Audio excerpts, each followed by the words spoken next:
Hey everybody, I'm here in my rolling office. I wanted to put up a video today about obvious headline is the war that's broken out between Iran and Israel, and I want to share my thoughts about this conflict with you. As you know, before I begin, I'm really battling the old seasonal allergies. It's springtime in Dixie, pollen central.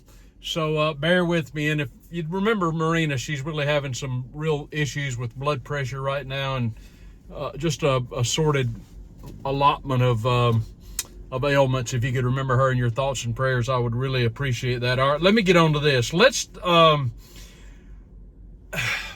first thing that I want to note, and again, I'm just a simple guy down in Alabama. Everybody knows that. I'm fairly well read, and I listen to a lot of the same commentators and news that you listen to.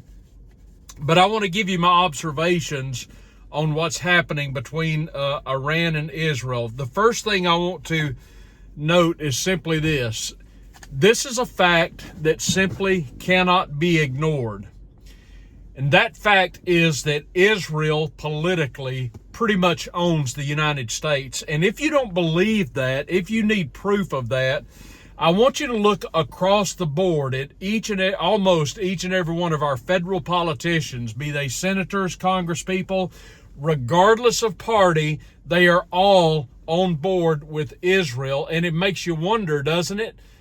Who's really calling the shots? Now, I have maintained that I am an America first guy. I don't want to get involved in Israel and Iran. I don't want to get involved in Russia and Ukraine. I only care about America. That's all I care about. The fact of the matter is, if you do a little legwork, if you do a little investigating, you will find that the Israeli lobby, AIPAC, is phenomenally strong in American politics. They have so many American politicians in their back pocket, which is to say, the Israel lobby, AIPAC, is funding and donating to probably most American politicians, and I mean huge sums of money. So it naturally follows that if you are purchased, if you are bought, if somebody owns you, you're going to toe the line.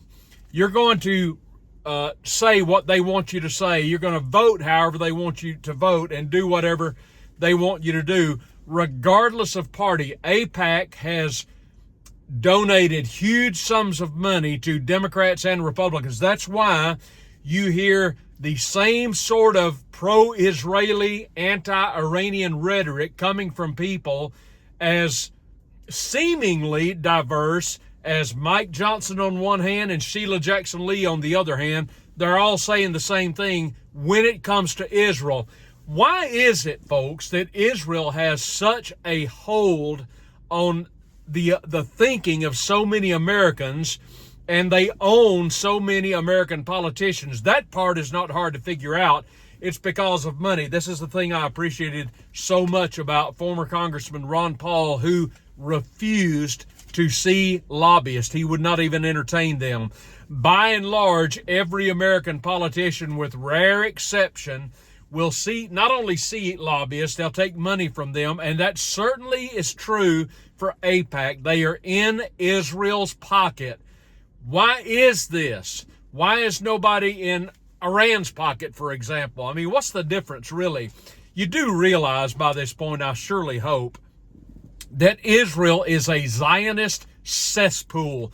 These people are evil.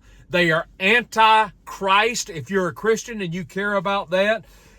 The other reason, of course, is they have managed to take advantage in the United States and in the West of our thinking and our politics because, and I have maintained this for so long, because of this warped Protestant evangelical fundamentalist view that the state of Israel, the geographical plot of Israel, is somehow God's chosen land, and that the Jews are somehow, the Jews who killed Christ, our Savior, that they are somehow God's chosen people. That is bullshit. It is simply wrong.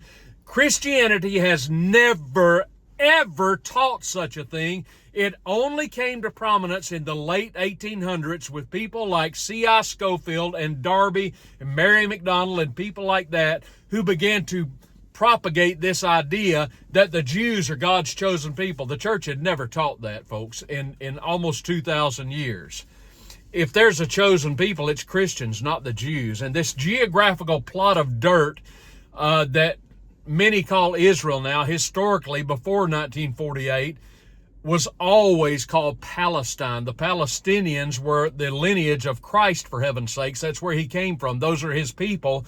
But these Jews came back into Israel around the mid-1900s, early to mid-1900s, and they just set up shop, said, this is our land now. These are not God's chosen people, all right? Now, I want you to understand these wars that have broken out between Israel and Iran are largely between Jewish people and Muslims. I ain't got a dog in the hunt, right? Not for two reasons. Number one, I'm neither Jew nor Muslim. And number two, because as I stated, I am an American. I'm content. If they want to fight, I'm content to let them fight it out without us getting involved. But the sad fact of the matter is Israel pretty much controls American politics and politicians. And if we're going to side with anybody, it is surely going to be Israel, because it's not like Iran had any justification for launching an attack on Israel, right? I want to take you back just a few days, and I want you to imagine for a moment.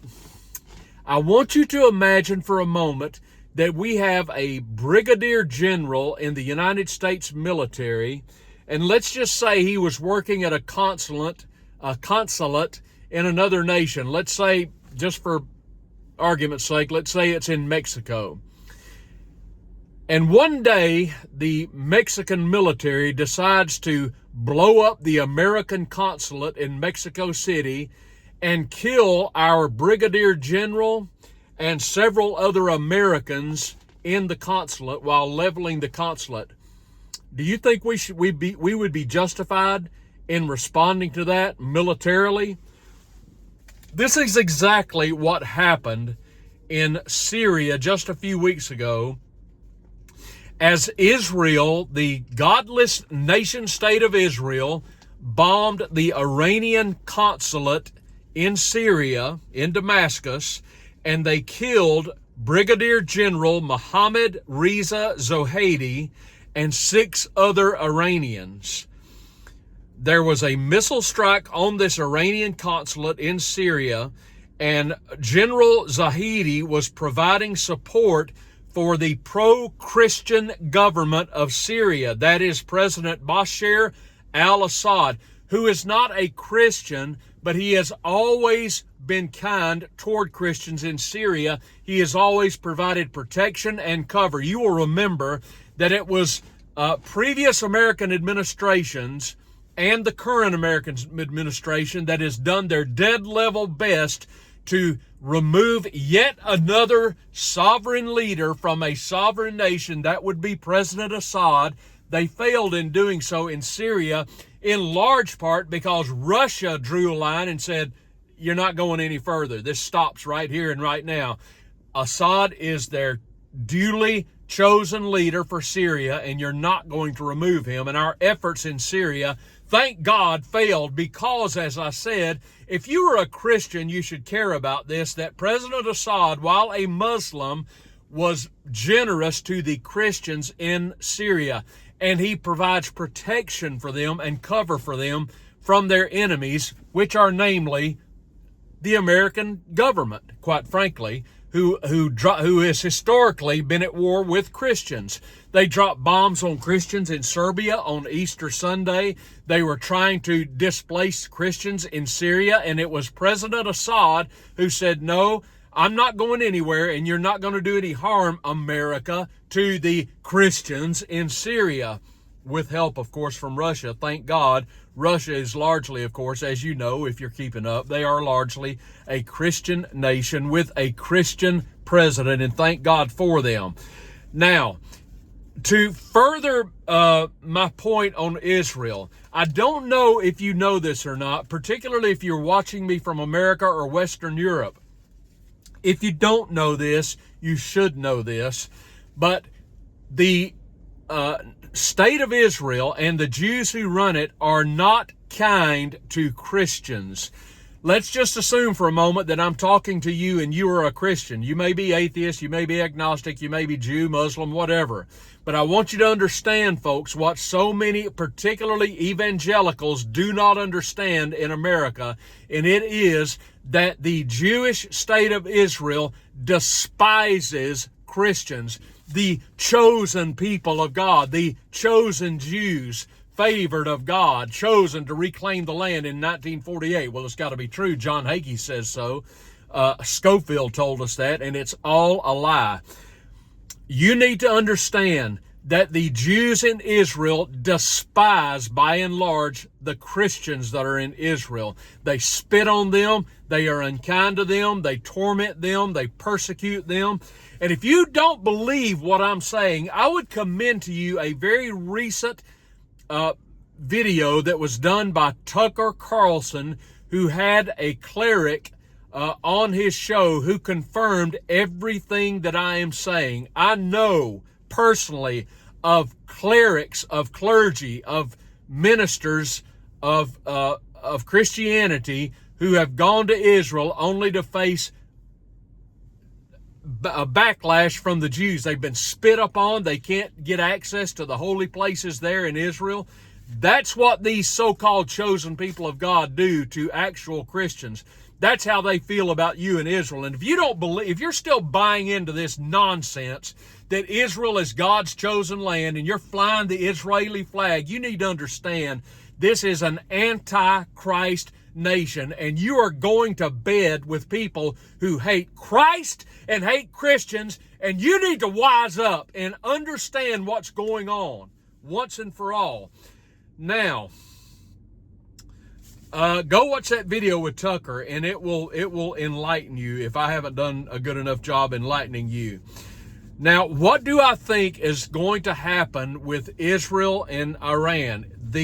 The opportunity, the unfortunate opportunity is there for this thing to escalate into a bigger conflict, which would pull in, of course, the United States, which is exactly what Netanyahu wants, and Russia and others.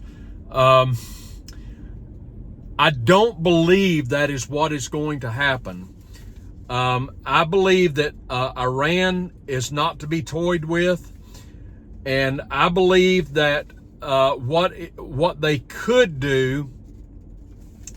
I think this is going to be a measured response. I believe Iran, which was justified in their response to what Israel did to their consulate in Syria, they were justified in doing what they did, folks.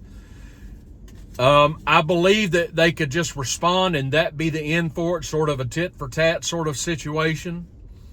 I believe that Bibi Netanyahu wants an all-out war, which is, of course, fine for him because that means that would pull in the United States and we'd have to do the actual heavy lifting. Now, Iran, if they wanted to escalate, they could do something huge, such as attack American military installations. I don't know if they can reach Diego Garcia or not. I don't believe they can, but I could be wrong. They could shut down the Straits of Hormuz, and that would absolutely devastate the American economy. So let's hope and pray they do not do that. I believe that the United States government wants Netanyahu gone. That's what I believe. I've seen a lot of political leaders in America essentially give out that vibe, if you will, that they want Netanyahu gone, and I don't know if he's going to survive this or not. The sad fact of the matter is what I stated.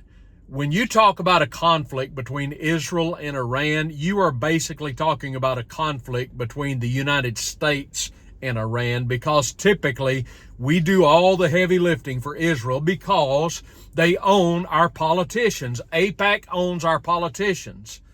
I've got no use for Israel. I got no use for Iran. If they want to go to war with each other, I say let them go to war with each other and fight it out amongst themselves without pulling in the United States or Russia or China or anybody else. Just take care of your own business. I have a bigger concern, which I have preached about until I am blue in the face.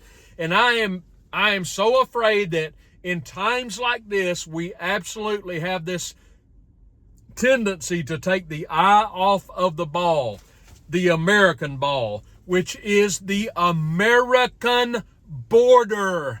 This is why I don't give a hoot about Israel, Iran, or anybody else over there. My concern is for the American border. And this conflict is just another way to get our minds off of what is really important to us as Americans.